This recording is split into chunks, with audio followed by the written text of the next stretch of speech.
So today's lesson 6.1 and 6.2, we're talking about the slope y-intercept form that we're familiar with, and we're learning about standard form. So there are three learning goals. The first one is to identify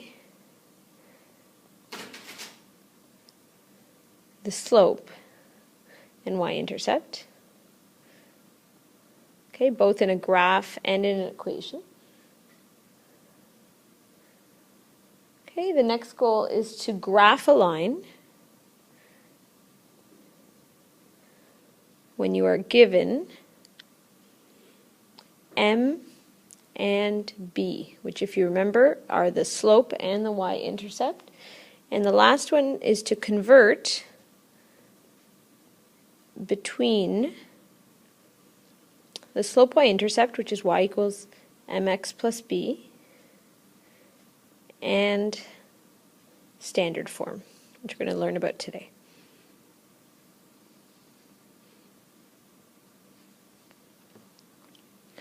All right, so graphically, if you need to identify the slope and the y-intercept, you're looking for the easiest thing to identify maybe is the y-intercept, because you're looking for the point where the graph intersects the y-axis. So the y-intercept here is -2, and the y-intercept here, this point right here, is +3. Okay, and the slope, if you remember from the previous unit, is when you need to think of the rise and the run and identify at least 2 points to do this. So if I use these 2 points here, then my rise is 3 and my run is 1. So m will equal rise over run. You need to write that in the simplest way possible. So in this case, the simplest way is just saying 3. Now this rise and run, connecting these 2 points, is 1, 2, 3, 4 boxes tall, so the rise is 4, and the run is 2. So m equals 4 over 2, but I notice that the line is decreasing, so I'm going to put in a negative sign, and I'm going to write that as well in the simplest way possible. So -2, so we have slope and y-intercept for each of these two lines. Okay, and once you know the slope and y-intercept, just as a summary, so we've already looked at y equals mx plus b. The m value represents the slope, so we would have that for both of the lines we looked at, and the b is the y-intercept. And when the slope is 0, if you remember, we talked about horizontal lines having a slope of 0, then the equation only has a b, because there's no m. Because m times x, if it was 0 times x, would be 0. The only other form we didn't talk about, so we talked about the slope of a vertical line being undefined. In order to then define the line, the equation can't start with y equals, because the m, or the slope, is undefined. So instead, the vertical line only passes through x, so it'll look like this. X equals whatever value that the graph touches. So a, instead, is an x-intercept, not a y-intercept, but an x-intercept. And that's only for vertical lines. Okay, there are 4 lines given at the top. One of them is a vertical line, one is a horizontal line, one has a positive slope because it slopes upward to the right, so positive slope, and one has a negative slope, it slopes downward to the right. So take a few minutes and match each of those equations with A, B, C, or D. So you might want to hit pause. I'm just going to go on a little bit further, but take a minute to get that done. We're going to move on to graphing. Graphing is very important, and it's easy to do without an entire table of values as long as you know the slope and y-intercept. So the instructions are like this. You need to begin at the y-intercept. Begin with a point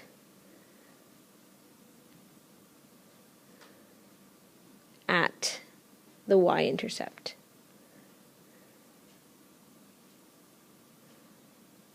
Okay, that's step 1. And then step 2 is travel from that point according to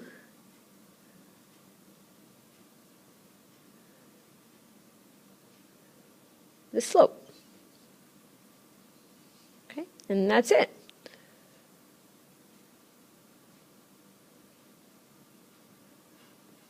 Let's give that a try. So the y-intercept in graph A is 3. So on 3, I'm going to put a dot.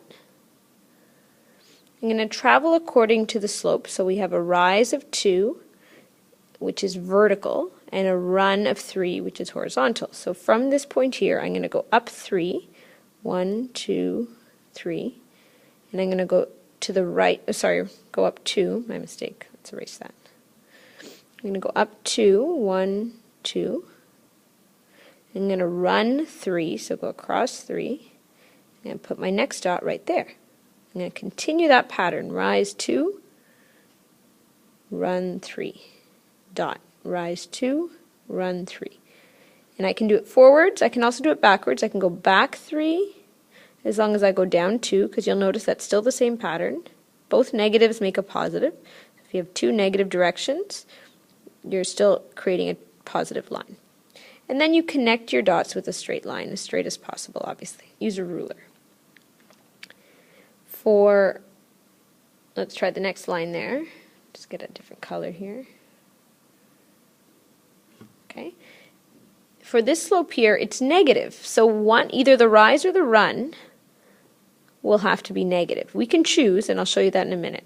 But always begin with the y-intercept. So I'm going to start right there. Y equals 1.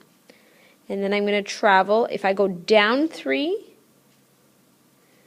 then I'm going to still go to the right by 5 and put a dot. Instead, I could go up 3, but then I will travel to the left 5. 1, 2, 3, 4, 5, right there, sorry. Okay, the pattern is the same. So if I go down 3, then I go across 5 and put another dot. I can go up, but I have to go to the left. And same thing, I connect with a ruler these points and I get a straight line. Okay, sorry about that. In terms of naming the equations, go back to what we know about the format. We know that y equals mx plus b. So this line is the line y equals 2/3, 2 over 3, x plus 3.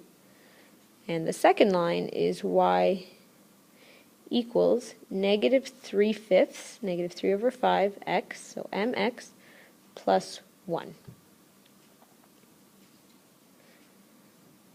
All right, and the last slide is a little bit of homework for you. I want you to look at the equation that's at the top here. It's not in the y equals mx plus b form. And compare it to the 4 equations that are below.